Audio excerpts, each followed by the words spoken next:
अस्सलाम वालेकुम दोस्तों, अपनी नेक्स्ट वीडियो के साथ आपको वेलकम करता हूं अपने इस चैनल में। उम्मीद आप सब खैरियत से होंगे। दोस्तों, आप लोगों के काफ़ी ज़्यादा कमेंट्स आते हैं और काफ़ी ज़्यादा कमेंट्स ऐसे होते हैं जिन पे ऑलरेडी वीडियो बन चुकी होती है, तो प्लीज़ पीछे चैनल पे जाया करें और जो प्ले लिस्ट हैं ख़ास तौर पे मुख्तलिफ टॉपिक्स पे बनी हुई हैं, प्ले लिस्ट में जाके अपनी इन्फॉर्मेशन से मुतल्लिक वीडियो आप देख सकते हैं। और अगर आपको नहीं मिलती तो नीचे कमेंट कर दिया करें, मैं तलाश करके उसका लिंक आप लोगों के साथ वहीं पे शेयर कर दिया करूँगा। और जो जिन दोस्तों की इन्फॉर्मेशन ऐसी होती है जो करंट इशू पे होती है या ताज़ा तरीन कोई ऐसी इन्फॉर्मेशन जिस पे मैंने वीडियो नहीं बनाई होती, तो वो मैं आप लोगों की वो जो कमेंट होता है, वो जो क्वेश्चन होता है, वो किसी न किसी वीडियो में कवर करता हूँ। आज भी इसी तरह जो आज की वीडियो है इसमें न्यूज़ भी हैं और आपसे इन्फॉर्मेशन से रिलेटेड जो आपने कमेंट किए हैं उसके आंसर भी हैं। सबसे पहले तो जो हम बात करेंगे, हुकूमत की तरफ से एक बहुत अच्छा ऐलान किया गया है, उससे अगर आप फ़ायदा उठाना चाहें तो उठा सकते हैं। बहुत लंबे अरसे के लिए फ़ायदा है, उस पर डिटेल के साथ बात करेंगे। बच्चे की पैदाइश पर वालिदैन के लिए एक नया कानून बना है जिसमें एक जो अहम सहूलत है वो दी गई है।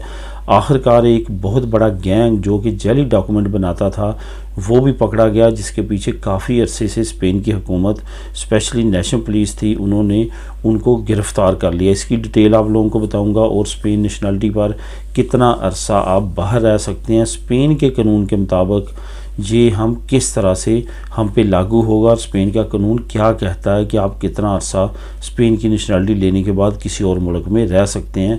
इस पे डिटेल के साथ बात करेंगे वीडियो के आखिर में। सबसे पहले तो बात करते हैं कि हुकूमत की तरफ से कौन सी अहम सहूलत जो है वो दी गई है। हुकूमत की तरफ से ये उम्मीद ज़ाहिर की जा रही है कि पूरे स्पेन के लिए यानी करीब इस तरह की अनाउंसमेंट हो जाएगी, लेकिन फ़िलहाल एक बड़े खित्ते के लिए ये अनाउंसमेंट कर दी गई है और वो है कोमुनिदाद दी मैड्रिड। कोमुनिदाद दी मैड्रिड की हुकूमत ने ये अनाउंस कर दिया है कि जो बंदा भी, जो औरत भी, और यहाँ पे ये भी बताता चलूँ कि मर्द और औरत के लिए उन्होंने कुछ फ़ायदे मज़ीद रखे हैं। अगर औरत कोई बिज़नेस में आती है तो उसके लिए मज़ीद फ़ायदे अनाउंस किए गए हैं, लेकिन ये कैटेगरी दोनों के लिए है कि जो कोमुनिदाद दी मैड्रिड है उन्होंने ये अनाउंस किया है कि जो भी नई ऑटोनोमो बनाएगा वो 1 साल तक seguridad सोशल का कोई भी किसी तरह का भी टैक्स अदा नहीं करेगा।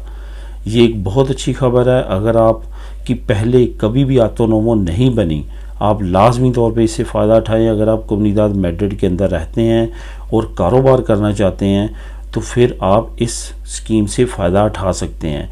1 साल अगर आपने जो है वो seguridad सोशल पे नहीं की, इट्स मीन कि आपने अच्छी खासी अमाउंट जो है वो सेव की और seguridad सोशल की झंझट से बच गए।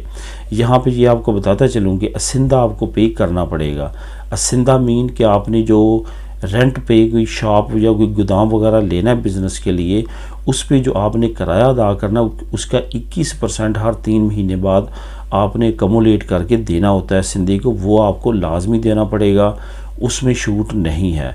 बहुत सारे लोग जो हैं वो सिर्फ़ और सिर्फ seguridad सोशल को ही टैक्स समझते हैं, सिंधी अब पे नहीं करते।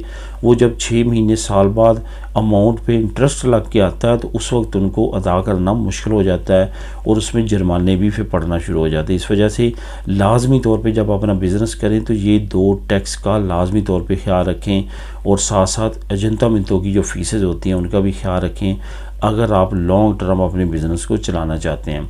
तो इस सहूलत से लाजमी तौर पे फ़ायदा उठाएं, बहुत अच्छी सहूलत है। और अगर आप कोमुनिदाद मैड्रिड में रहते हैं और एक लेडी हैं, एक औरत हैं और अपना बिज़नेस शुरू करना चाहते हैं तो उनके लिए मज़ीद जो है वो सहूलतें कोमुनिदाद मैड्रिड ने अनाउंस की हैं। यहाँ पे दोस्तों ये बताता चलूँ कि इस वक्त हुकूमत स्पेन की एक बहुत बड़ी कोशिश है, एक पॉलिसी है कि 2 चीज़ों पे ख़ास तौर पे जो है वो कंसंट्रेट किया जाए। नंबर 1 जो है वो इकॉनमी और नंबर 2 शरह पैदाइश। ये दोनों चीज़ें आपस में इंटरलिंक हैं। शरह पैदाइश स्पेन की डे बाई डे गिर रही है, अगर थोड़ी सी संभली हुई है तो वो गैर मुल्कियों की वजह से है। गैर मुल्कियों की जो शरह पैदाइश है वो यहाँ के लोकल लोगों की निस्बत बहुत ज़्यादा है। यही वजह है कि अब स्पेन की हुकूमत 2023 में 2 दिन जिनके बच्चे होंगे उनके लिए भी तरहीता नमरोसा लेके आ रही है, ताकि लोग जो एक बच्चा पैदा करते हैं यहाँ के लोकल रहने वाले वो दूसरे बच्चे की तरफ जाएं। ये एक बड़ा अहम कदम है और यही वजह है शरह पैदाइश के साथ साथ इकोनॉमिकली लोगों को छोटे बिजनेसेस की तरफ लेके आना चाहते हैं ताकि इकोनॉमिकली ग्रोथ बेहतर हो मुल्क की। यही वजह है कि उन्होंने इस तरह के प्रोग्राम लॉन्च करना शुरू किए हैं, जैसे कि ये अभी ऑटोनोमो का प्रोग्राम उन्होंने लॉन्च किया है। अब बच्चे की पैदाइश से मुतल्लक आप लोगों के साथ शेयर करूंगा। ये आपको बताता चलूँ कि ये जो लिंक है, ये जो सहूलत उन्होंने कम्युनिटी मेडेड की दी है, इसका लिंक आपको नीचे मिल जाएगा। और ये बच्चे की पैदाइश पे वालिदैन को जो सहूलत मिली है, इसका लिंक आपको नीचे मिल जाएगा। और ये जो एक गैंग के ख़िलाफ़ कार्रवाई की गई है, इसका लिंक आपको नीचे डिस्क्रिप्शन में मिल जाएगा ताकि आप इसको ख़ुद भी रीड कर सकेंगे। वालिदैन के लिए नया कानून ये अनाउंस किया गया है कि वो वालिदैन जिनके बच्चे पैदा होते हैं, तो आपको मालूम है वो पतरनीदाद और मतरनीदाद ले सकते हैं। मतरनीदाद मीन कि माँ 7वें महीने से ले के जो 16 हफ्ते तक जो है, आने वाले पैदाइश के गुजरने के बाद 16 हफ्ते तक जो है वो मतरनीदाद बमई तनख्वाह ले सकती है, छुट्टियां ले सकती है, उसका आलता भी चलता रहेगा।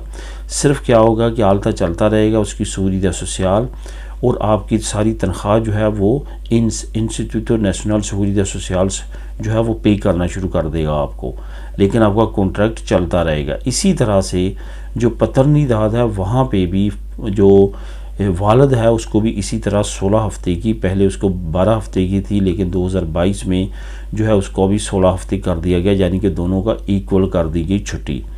अब वालिद के लिए ये मज़ीद रायत दी गई है कि वो अपनी वाइफ की केयर के लिए 10 दिन मज़ीद जो है वो छुट्टी ले सकता है, मज़ीद जो पतरनीदाद है वो ले सकता है। ये भी एक कड़ी है मज़ीद सहूलत देने के लिए ताकि शरह पैदाइश में बेहतरी आए, जो कि मुल्क की दिन ब दिन गिरती जा रही है। इससे भी आप फ़ायदा उठा सकते हैं। ये याद रखें कि ये 2023 में लागू होगा, जो कि अभी 1-2 दिन रह गया 2023 में। ये जनवरी में या फरवरी में ये कानून लागू हो जाएगा और उसके बाद जो वालिदैन है वो इस सहूलत से भी फ़ायदा उठा सकेंगे ताकि वो अपनी बेहतर बच्चे और अपनी वाइफ की केयर कर सकें। इसका मेन मकसद ये है, इस वजह से ये कानून लाया गया है। आखिरकार एक बड़ा गैंग जो है और पकड़ा गया, जो कि बहुत बड़े पैमाने पे बहुत बड़ी हेरा फेरी कर रहा था, जेल साजी कर रहा था और जाली डॉक्यूमेंट बना के लोगों को डॉक्यूमेंट दिलवा रहा था। असल में ये गैंग का जो बानी है वो मरोकी था, लेकिन उसमें काफ़ी दूसरी नेशनलिटी के लोग भी शामिल थे। अभी तक ये वाज़े नहीं किया गया कि उसमें कि पाकिस्तानी, इंडियन या बांग्लादेशी भी शामिल था, लेकिन जो न्यूज़ सामने आई है उसमें मरोक का नाम ख़ास तौर पे आया है। और इस कार्रवाई में ज़्यादा मराकश के लोग जो थे मुतासर थे, ख़ास तौर पे सहराई लोग जो हैं उनको काफ़ी ज़्यादा इसमें इस्तेमाल किया गया। इसमें उनका रेट 3000 यूरो के करीब था, जो कि तमाम उनको प्रूफ बना के देते थे और ज़्यादातर लोगों को अरैगो फामलियार और अजीलो वगैरह जो है वो दिलवाई जाती थी।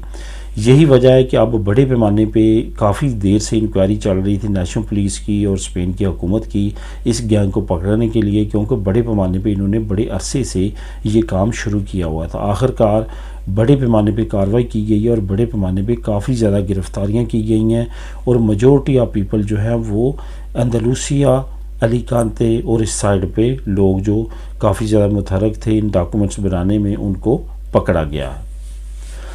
अब बात करते हैं स्पेन नेशनलिटी पे।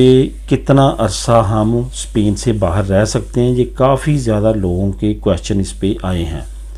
यहाँ पे आपको बताता चलूँ कि हमारे लोगों के जहन में बहुत एक ये भी गलत फहमी है कि हम जब नेशनलिटी ले लेते हैं तो जितना मर्ज़ी अरसा हम अपने मुल्क में रह सकते हैं। सबसे पहली बात कि आपका मुल्क ही इसको अलाउ नहीं करता। जब आपके पास नेशनलिटी आ जाएगी, तो मैं पाकिस्तान की बात करूंगा, तो पाकिस्तान जो आपको वीज़ा देगा उस पर साफ लिखा होगा कि आप 1 साल से ज़्यादा नहीं रह सकते।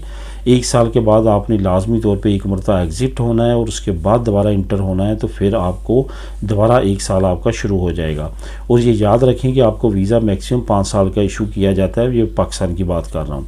अब बातें हैं स्पेन के लॉ की तरफ। स्पेन का लॉ ये कहता है कि जब आप नेशनलिटी पे, स्पेन की नेशनलिटी पे किसी और मुल्क में जाके रहना शुरू कर देते हैं, तो आप पाबंद हैं कि 3 साल मैक्सिमम वहाँ पे रह सकते हैं। 3 साल के बाद आप वहाँ जो उस मुल्क में स्पेन की एम्बेसी है उसको लाजमी तौर पे इतला करेंगे कि आप वहाँ पे रह रहे हैं मुस्तकिल तौर पे और 3 साल आपका अरसा हो चुका है और आप स्पेन से बाहर रह रहे हैं। ये बताना आप पे लाजम है कानूनी तौर पे, ये स्पेन का कानून कहता है। अब इन तमाम चीज़ों को देखते हुए आप ख़ुद डिसाइड कर सकते हैं कि जिस मुल्क में आप जाना चाहते हैं उसका क्या लॉ कहता है, और जिस मुल्क के पास आपकी स्पेन की नेशनलिटी है मतलब कि उसका लॉ क्या कहता है, उसके मुताबिक आप अपना जो दाया कार है वो वाज़ेह करें, और उसके मुताबिक आप किसी मुल्क में भी जाके रह सकते हैं। बाकी हर मुल्क अपने मुल्क के मुताबिक अपनी वीज़ा पॉलिसी चेक कर सकता है। तो दोस्तों ये थी आज की अहम न्यूज़ और इन्फॉर्मेशन। मिलेंगे नेक्स्ट वीडियो में नई अपडेट्स के साथ। अल्लाह हाफिज़।